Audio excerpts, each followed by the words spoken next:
Hello, good morning. Welcome to listen to your story and learn a model program. This is your storyteller K.V. Narayan Ravese, English ZPH School, Vilpcherla, Musnur Mandal, Eluru district.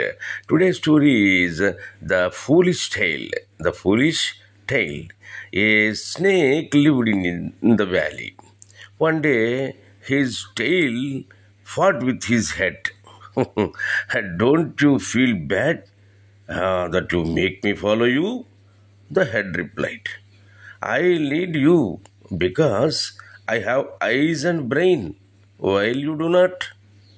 The tail said, Ah, please let me lead you for a few days. It is only fair. Finally, the head agreed. The tail began to lead, and the snake started moving backwards. Soon the snake fell from the edge of the valley and was wounded. Then onwards, the tail did not want to lead the head. The moral is think twice before you act.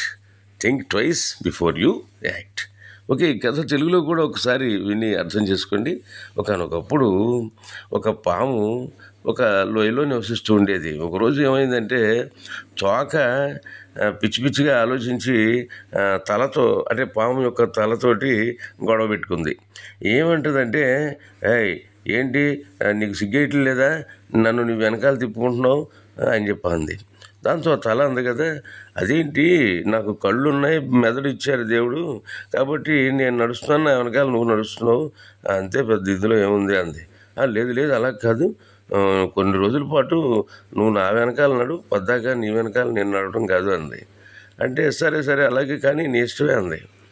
అంటే తోక వెనక్కి నడవడం మొదలుపెట్టింది. తోక మరి వెనక్కి ఉంటుంది కదా, నడవడం వల్ల ఈ తల కూడా పాపం తోక వెనకాలే అలా నడుస్తూ ఉంటే ఒక రోజున ఏం జరిగిందంటే ఆ లోయ పైన కొండ అంచు మించి ఈ తోక తీసుకెళ్ళి కింద పడేసింది. ఎందుకంటే దానికి కళ్ళు లేవు కదా, మెదడు లేదు, ఇటు పడితే అటు తీసుకెళ్తూ ఉండేది అనమాట. ఆ లోయలోంచి కింద పడిపోతే పాపం ఈ పాముకి గట్టి గట్టిగా దెబ్బలు తగిలేసినాయి.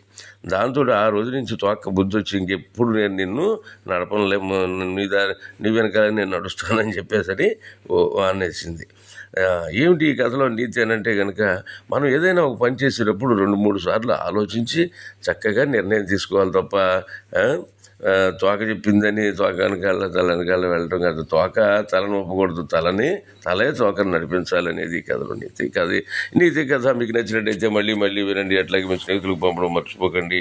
మళ్ళీ ఇంకో మంచి కథతో మనం రేపు కలుసుకుందాం. అంతవరకు సెలవు. ఓకే.